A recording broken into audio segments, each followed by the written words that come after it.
Bismillahirrahmanirrahim. Assalamualaikum warahmatullahi wabarakatuh. Alhamdulillah, Allahumma salli ala Sayyidina Muhammad ibni Abdullah wa ala alihi wa sahbihi wa man tabi'ahu wa mawalah. Subhanaka la ilma lana illa ma 'allamtana innaka antal alimul hakim. Rabbi shrah li sadri wa yassir li amri wahlul 'uqdatam min lisani yafqahu qawli. Bang Alvin Firdaus beserta seluruh tim yang ada di Pontianak, tim yang ada di Riau, Bapak, Ibu, Abang, Kakak, Adik, sahabat hijrah bersama Ustaz Abdul Somad. Mudah-mudahan kita selalu diberikan Allah Subhanahu wa taala istiqamah dalam iman dan Islam, sehat zahir dan batin. Kita tetap selalu bersilaturahim baik langsung offline maupun online, termasuklah dalam kajian rutin kita setiap Selasa malam Rabu setiap pekan. Tema kita malam ini adalah cara mendapatkan janji Allah Subhanahu wa taala. Selalu kita selesai azan, menjawab azan, kita tutup dengan doa wasilah. Allahumma rabba hadhihi ad-da'wati tammati was-salatil qa'imah. Ati sayyidana Muhammadan al-wasilata wal fadilah wasyarafa wad darajatal 'aliyata ar-rafi'ah wa ba'athu Allahumma maqaman mahmudan alladhi wa'adtah. Ditutup dengan innaka la tukhliful mi'ad. Engkau tidak ingkar janji ya Allah. Jadi Allah kalau sudah dia berjanji, maka Allah tidak akan ingkar janji. Kalau kita merasa kenapa kita belum mendapatkan, jangan salahkan Allah. Kita yang belum cukup syarat untuk mendapatkan janji Allah Subhanahu wa taala. Poin yang pertama, janji tentang kehidupan di dunia ini. Kenapa muslim itu miskin, susah, melarat, negara berkembang, negeri ketiga, negeri yang kumuh, berapalah yang maju, itu pun karena minyak. Adapun yang lainnya kalau sudah sebut negara Islam itu susah, perang dan lain sebagainya. Maka kita bisa lihat dalam surat An-Nahl ayat 97. A'udzubillahi minasyaitonirrajim. Man 'amila shaliha, siapa yang beramal saleh, min dzakarin aw untha, laki-laki atau perempuan, wa huwa mu'minun, dia beriman, fala nuhyiyannahu hayatan thayyibah, dia akan kami berikan kehidupan yang baik. Jadi kalau kehidupan kita sekarang kurang baik, berarti ada dua kemungkinan. Kemungkinan yang pertama, ya kita tidak beramal soleh. Kemungkinan yang kedua, kita beramal soleh tapi tidak beriman.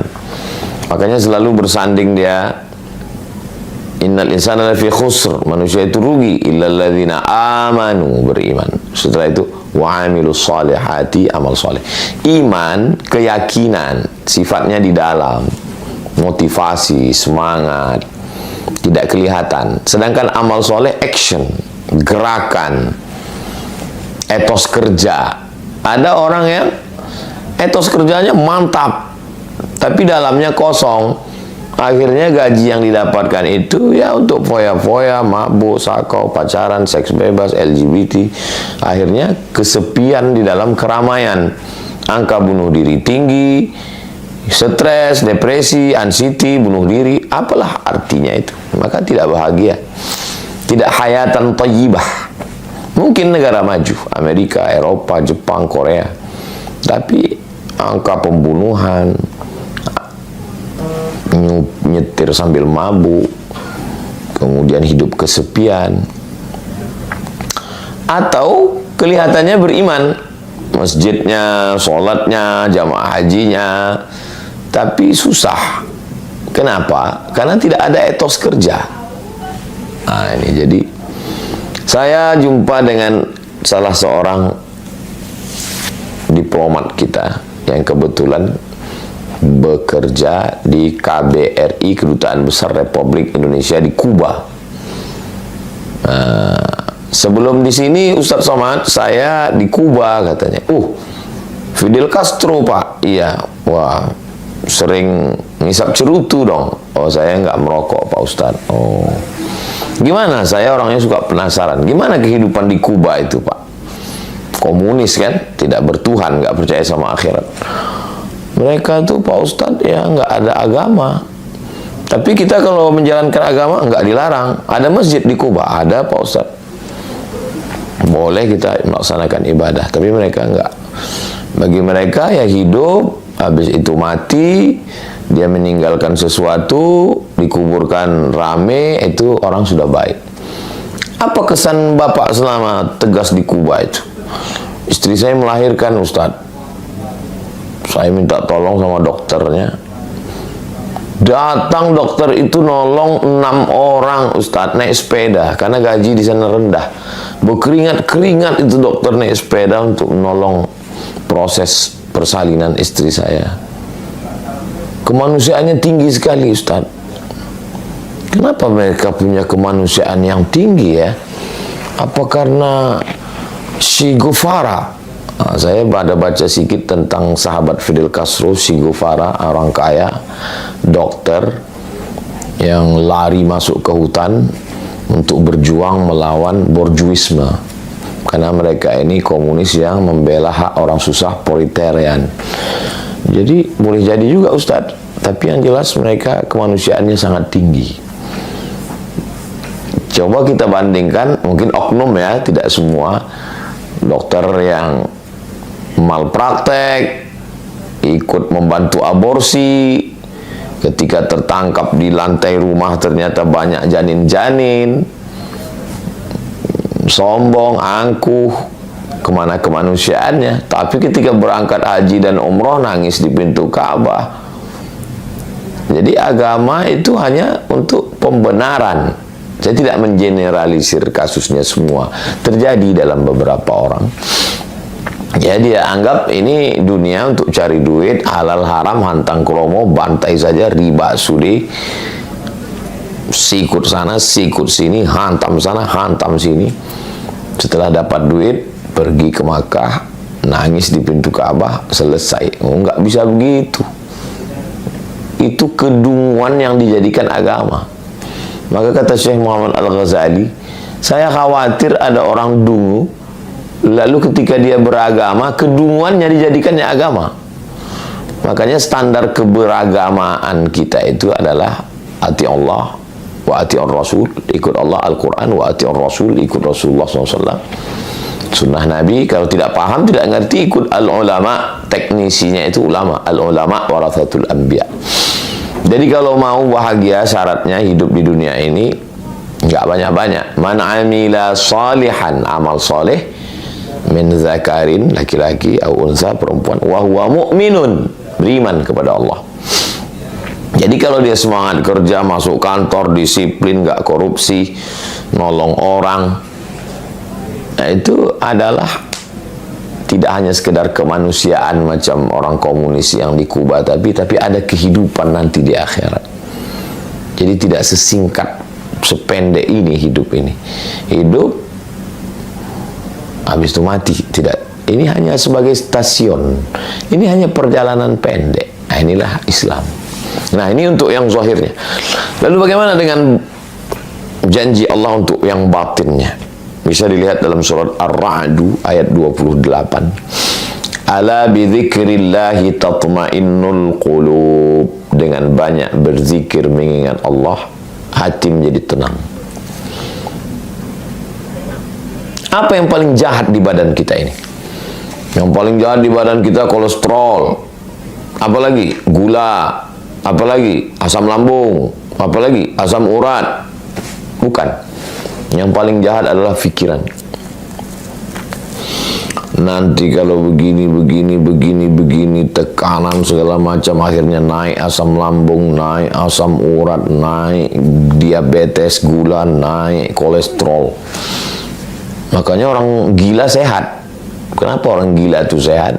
Ya karena dia nggak mikir. Makan tidur, makan tidur, makan tidur, lebih sehat dia dari kita. Nah, jadi janji Allah Subhanahu wa taala, ala bi dzikrillah tatmainnul qulub. Dengan berzikir hati akan menjadi tenang. Jadi ketika pikiran kita ini banyak, kita memikirkan sesuatu yang tidak mestinya kita pikirkan. Nanti kalau begini akan begini, gini akan begini, ini akan begini, ini akan, padahal tidak separah itu, tidak sedahsyat itu. Jadi ya kita berusaha, berikhtiar, beramal, beriman, tawakal, berdoa, serahkan pada Allah.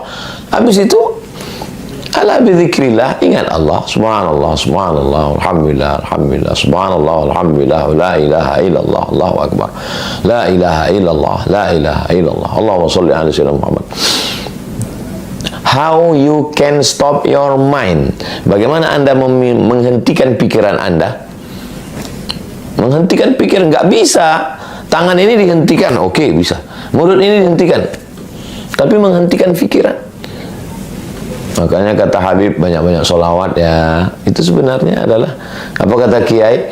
Banyak-banyak tawassulan ila hadratin Nabiul Mustafa Al-Fatihah, ila Syekh Abdul Qadir Al-Jilani Al-Fatihah, Syekh Bahauddin An-Naqsyabandi Al-Fatihah. Sebenarnya baca istighfar banyak-banyak, sholawat banyak-banyak, Al-Fatihah banyak-banyak, Allah, Allah, Allah, Allah, Allah 5.000. Itu sebenarnya untuk mengalihkan konsen dari ini ke sini. Karena nggak selesai dengan ini. Nggak selesai masalah hidup ini dengan ini.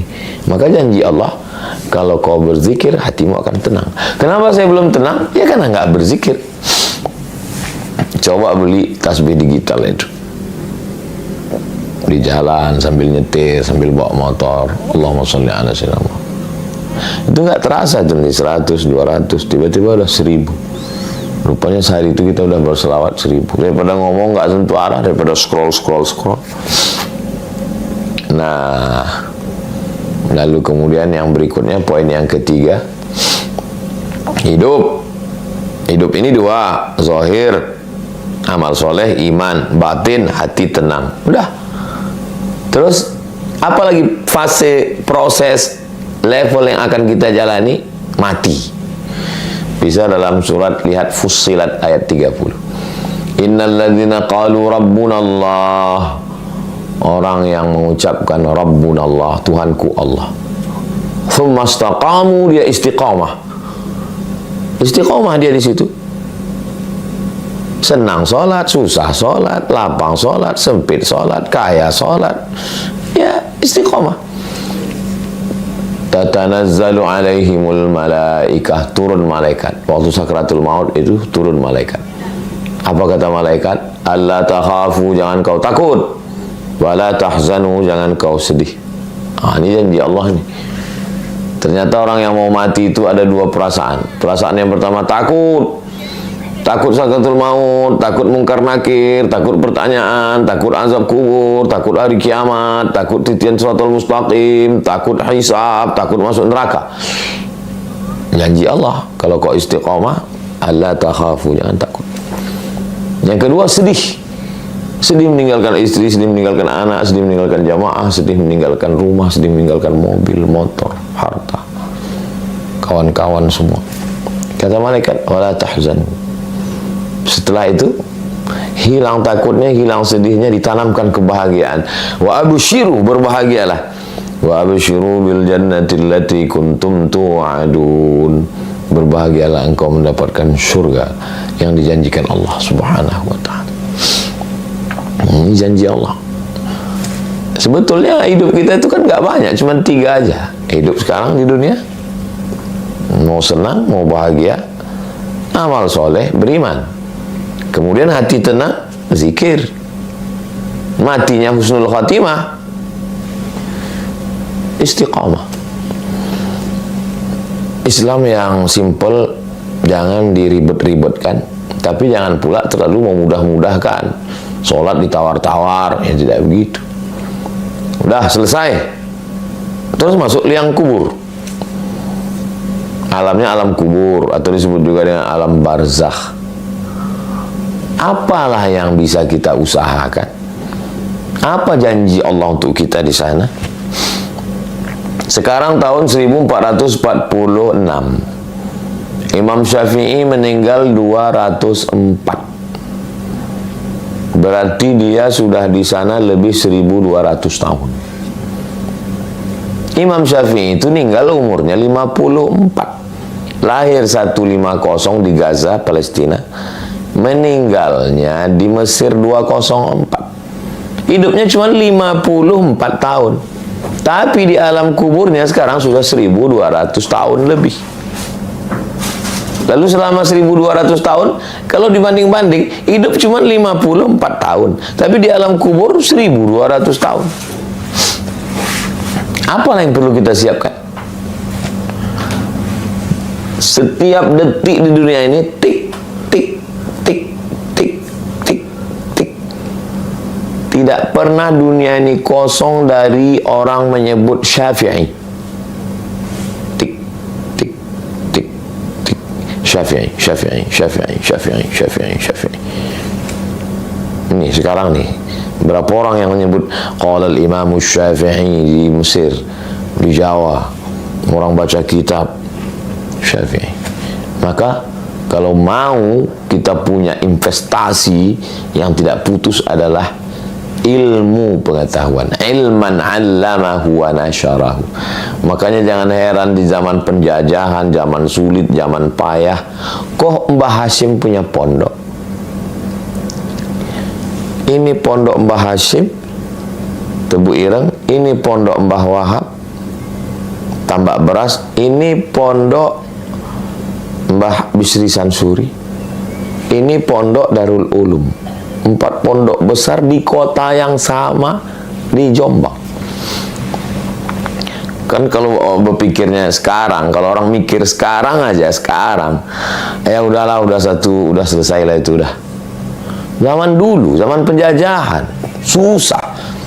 Karena mereka mikirnya bukan saat itu. Mereka mikir apa yang mengalir untuk saya. Dan keempat pondok itu mengalir. Mengalir untuk ulama-ulama itu luar biasa. Cara berpikir mereka itu luar biasa. Syekh Sulaiman Tunuhan dari Turki sudah meninggal dunia. Sekarang lebih dari 150 negara. Ilman 'allamahu wa nasyarahu. Saya enggak kiai Ustaz, saya enggak ulama. Ya, datang ke pondok, tanya, "Yai, berapa di sini anak yatim, fakir miskin, duafa yang bisa saya bayarkan uang sekolahnya setahun, 2 tahun, 3 tahun, 5 tahun?" Dia akan tamat, dia akan jadi kiai, dia akan jadi ulama, dia akan mengajar. Kita dapat amal jariahnya. Belikan beras, buatkan sumur bor, mengalir. Yang nyampaikan ini siapa? Nabi Muhammad SAW. Sahih hadisnya Ustaz. Sahih. Di mana? Dalam Sunan Ibni Majah. Ilman 'allamahu wa nasyara. Imam Hanafi, Imam Maliki, Imam Syafi'i, Imam Hanbali, Imam Ibnu Hajar Al-Asqalani, Imam An-Nawawi, Imam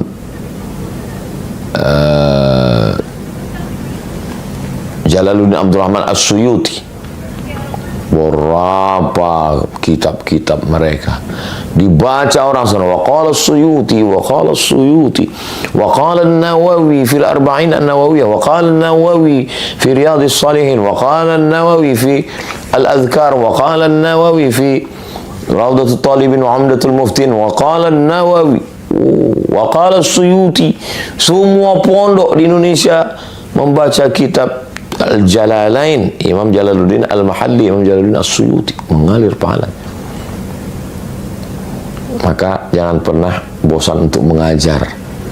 Saya subuh Rabu menyempatkan untuk baca Riyadhus Shalihin, subuh Selasa, subuh Kamis, subuh Jumat. Kalau kebetulan pesawatnya berangkat jam 7, tapi kalau nggak terkejar, nggak bisa ngajar. Saya sempatkan untuk baca Riyadhus Shalihin, baca Jalalain, supaya nanti anak-anak santri ngajar ya sedikit banyak ngalir pahalanya.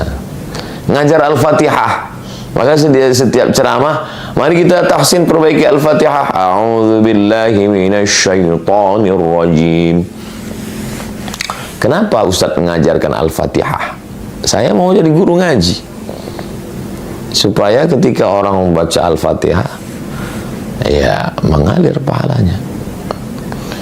Lalu kemudian apa lagi kira-kira yang bisa kita dapat janji Allah supaya bahagia kita di alam kubur? Waladan salihan, anak yang soleh. Masukkan ke pondok, masukkan ke boarding school, masukkan ke IT. Nanti dia jadi polisi, jadi tentara, dia amar ma'ruf nahi mungkar, dia akan doa Rabbi fili wali walidayya warhamhuma kama rabbayani shaghira. Apalagi mushafan warathahu, mewakafkan mushaf.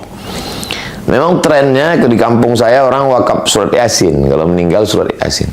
Itu sebenarnya karena memang dulu susah untuk wakaf Quran. Makanya orang wakaf Yasin, pendek, murah. Maka kalau mampu wakaf tafsir, wakaf Quran, itu bagus sekali. Apalagi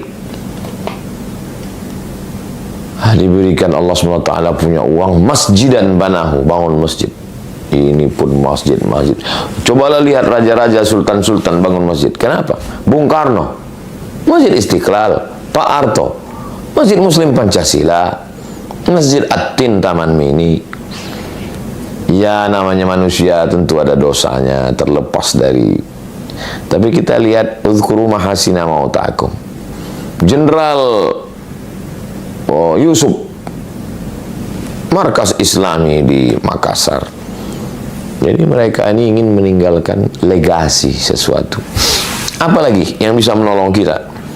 Baitan libni sabil. Kalau dulu Ibnu Sabil itu putus belanja musafir, kita bangunkan rumah gratis musafir. Sekarang pun bisa juga. Berapa banyak orang musafir nggak tahu mau nginap di mana. Tapi kalau yang paling efektif untuk sekarang, kita bangunkan satu. Oke, yang punya kos-kosan 100 pintu.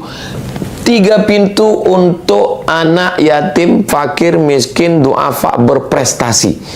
Cerdas anak ini, di pondok hafal Quran, tapi bapaknya susah, nggak ada uang. Di kampus dia gratis memang. Makanya banyak yang tinggal di masjid, jadi imam, mulia, berakhlak, mereka mujahid luar biasa. Tapi berapa masjid yang sanggup nampung? Kadang diusir. Saya kasihan dengan adik-adik kita. Jadi yang kaya-kaya kalau dia punya itu bangunan untuk orang bisa belajar, luar biasa. Kemudian nahran ajrahu, mengalirkan sungai. Apa maksud mengalirkan sungai? Menyediakan persediaan air. Kalau tempat kita sekarang buat sumur bor. Siapa yang buat sumur bor di Gunung Kidul dulu? Itu kan yang membuat sumur bor di Gunung Kidul itu kan Romo Mangun, pendeta. Beliau membuat itu karena kemanusiaan. Lalu kemana orang Islam? Kenapa nggak buat sumur bor? Dengan buat berapalah modal sumur bor? Kalau di tempat saya buat sumur bor nggak sampai 5 juta. Anak-anak bisa mandi, bisa wudhu, bisa sholat, bisa minum, filter air dan lain sebagainya, persediaan air. Kemudian shadaqatan akhrajaha fi sihhatihi wa hayatihi talhaquhu ba'da mauti. Sedekah yang kita berikan ketika kita masih hidup, masih sehat, maka itu mengalir sampai hari kiamat insyaallah. Itu beberapa sekelumit dari janji Allah Subhanahu wa taala. Jadi yang saya sampaikan ini secara umum saja, dari mulai proses kehidupan sampai kepada qalbu, sampai kepada mati dan apa setelah mati. Setelah itu maka insya Allah kita akan mendapatkan kebaikannya. Iqra'ul Quran, bacalah Al-Quran. Fa innahu ya'ti yaumal qiyamah. Quran akan datang nanti pada hari kiamat. Syafi'an, memberikan pertolongan. Syafi' itu artinya genap. Witir ganjil. Saya sendiri ganjil. Sendiri datang saya ke Jakarta, datang ke Pontianak sendiri ganjil. Tapi kalau saya datang Bang Alvin menemani saya, jadi genap. Bang Alvin ini genap. Genap itu Syafi'. Genap. Kalau udah ada genap berdua, apa kabar Bang Alvin? Sehat? Ayo Ustaz, saya bawa ke Munzalan. Ketemu Ustaz Lukman. Jadi Syafi' selalu diartikan penolong. Iya, kita sendiri datang penolong genap. Ya dia nolong kita. Siapa yang nolong kita? Yang menolong kita Al-Quran. Iqra'ul Quran, baca Al-Quran. Fa innahu ya'ti yaumal qiyamah. Quran akan datang pada hari kiamat. Syafi'an li ashabih, memberikan syafaat kepada orang-orang yang membacanya. Itu kalau kita laksanakan, maka insya Allah Allah tidak akan ingkar janji. Allah akan menunaikan janjinya maka insya Allah kita laksanakan ini. Kita hidup 1445 tahun setelah Nabi SAW. Bagaimana supaya dekat dengan dia? Munculkan rasa cinta dalam hati. Almar'u ma'aman ahab. Orang akan bersama dengan siapa yang dia cintai. Cinta kita kepada Nabi, sayang kita ke Nabi, nah kita sama nanti dengan Nabi. Doakan Bapak Ibu, abang kakak adik, encik puan tuan, kawan, sahabat, jamaah semua, doakan supaya Ustaz Somad bisa dekat dengan Nabi Muhammad SAW. Dengan cara ikut ngaji, baca sirah, baca sejarah. Setelah itu muncul rasa rindu, rasa cinta, rasa sayang. Kalau sudah sayang, berkorban. Kalau sudah sayang, menjaga warisannya. Almar'u ma'aman ahab. Orang akan bersama dengan siapa yang dia cintai. Itu janji Allah yang disampaikan oleh Rasulullah SAW. Lalu kemudian kita dijanjikan, man qala la ilaha illallah Muhammadur Rasulullah dakhalal jannah. Siapa yang mengucapkan la ilaha illallah Muhammadur Rasulullah dakhalal jannah, maka kita istiqamah ini. Istri la ilaha illallah Muhammadur Rasulullah, suami la ilaha illallah Muhammadur Rasulullah, anak la ilaha illallah Muhammadur Rasulullah, mantu la ilaha illallah, cucu la ilaha illallah Muhammadur Rasulullah. Aqidah, siapa yang mengucapkan la ilaha illallah Muhammadur Rasulullah dakhalal jannah, masuk surga. Janji Allah SWT. Masa iya la ilaha illallah Muhammadur Rasulullah masuk surga? Imam Ibnu Qayyim Al-Jauziyah ketika ditanya, apa iya Imam, siapa yang mengucapkan la ilaha illallah Muhammadur Rasulullah dapat kunci surga masuk? Ya, dapat kuncinya, cuman kuncinya belum ada giginya gitu. Kunci kalau nggak ada giginya ya nggak kebuka. Giginya itu apa? Ya ibadah. Kalau sudah la ilaha illallah Muhammadur Rasulullah, sholat. Kalau sudah la ilaha illallah Muhammadur Rasulullah, puasa, bayar zakat, haji dan umrah, berjihad. Jangan aniaya orang, jangan zolimi orang. Bukan mantra bim salah bim abrakadabra, la ilaha illallah Muhammadur Rasulullah, mabuk, la ilaha illallah Muhammadur Rasulullah, itu namanya munafik. Lain di mulut, lain di hati. Orang munafik di mana letaknya? Innal munafiqina fid darkil asfal. Orang munafik itu pada level terendah minan nar, dari api neraka. Fid darkil asfali minan nar. Ini neraka itu pintunya ke atas, apinya di bawah, yang paling panas keraknya di bawah. Itulah tempatnya orang yang lain di mulut, lain di bibir, lain di hati, lain cakap, lain perbuatan. Nah, jadi kita amalkan aja ajaran Islam ini, maka Allah Subhanahu wa taala memberikan janji kepada kita. Wasari'u ila maghfiratin min rabbikum wa jannatin 'arduha as-samawati wal ardu u'iddat lil muttaqin. Wasari'u, bersegeralah, cepat, jangan tunda. Ila maghfiratin, kepada ampunan Allah, taubat. Nantilah, nunggu tua dulu lah, nunggu pensiun lah, nunggu buat rumah lah, nunggu anak kuliah lah, enggak bisa gitu. Wasari'u, bersegera. Wasari'u ila maghfiratin min rabbikum wa jannatin, bersegera berlomba-lomba untuk dapatkan surga Allah. Arduhas samawati wal ard, luasnya seluas langit dan bumi. Untuk siapa? U'iddat lil muttaqin, yang dijanjikan Allah untuk orang-orang yang bertakwa. Takut zina bukan karena polisi, takut pacaran bukan karena ayah, takut selingkuh bukan karena suami, tapi takutnya karena Allah. Makanya di antara doa, Allahumma qsim lana min khasyiatik, tanamkan rasa takut dalam hati kami, ma yahulu bainana wa baina ma'asik. Dengan rasa takut itu membuat kami tidak jadi melakukan perbuatan maksiat. Niatnya ada tapi tak jadi. Kita sama berdoa, mudah-mudahan kita termasuk yang mendapatkan janji Allah, dan kita istiqamah, beramal soleh, beriman, berzikir, istiqamah, menyebarkan ilmu, mendidik anak soleh, mewakafkan mushaf dan kitab-kitab Islami, membangun masjid, membangun rumah untuk asrama, kos-kosan untuk anak-anak tidak mampu, mengalirkan air, memberikan sedekah, membaca Al-Quran, bersegera, tidak menunda-nunda amal. Mudah-mudahan kita termasuk orang yang minal ladzina yastami'una al-qawla fayattabi'una ahsanah. Jadikan kami orang-orang yang mendengarkan ucapan yang baik lalu mengiringinya dengan amal yang baik. Allahumma rzuqna al-istiqamata 'ala syari'atil gharra wa tariqatil bayda. Berikan kami istiqamah dalam iman dan Islam. La tada' lana dzamban illa ghafartah, ampunkan dosa kami, wala dainan illa qadaitah, tolong lunaskan hutang piutang kami, bantu kami supaya lunas dari hutang piutang riba ya Allah. Wala maridan illa syafaitah, sembuhkan penyakit kami, saudara kami, orang tua kami, sahabat kami, anak kami, kawan kami, jamaah kami yang sakit, angkat penyakitnya. Saudara kami, guru kami, orang tua kami yang sudah mendahului kami, Allahumma ighfir lahum warhamhum wa'afihim wa'fu anhum. Allahumma jama'na ma'al habibil mustafa fi jannatikal ula, masukkan kami ke surga bersama Rasulullah SAW. Waqtim bis salihati amalana, tutup umur kami dengan husnul khatimah. Wa sallallahu alaihi wasallam Muhammad wa ala alihi wasallam walhamdulillahi rabbil alamin. Terima kasih segala perhatian, mohon maaf segala kesilapan dan kekhilafan. Terima kasih Bang Alvin Firdaus beserta seluruh tim yang ada di Pontianak, tim yang ada di Riau, Bapak Ibu, Abang, Kakak, Adik, sahabat semuanya. Kita tidak pernah berpisah karena kita selalu bersama dalam doa. Doakan Ustaz Abu Somad, doakan semua kawan jamaah. Terima kasih. Wassalamualaikum warahmatullahi wabarakatuh.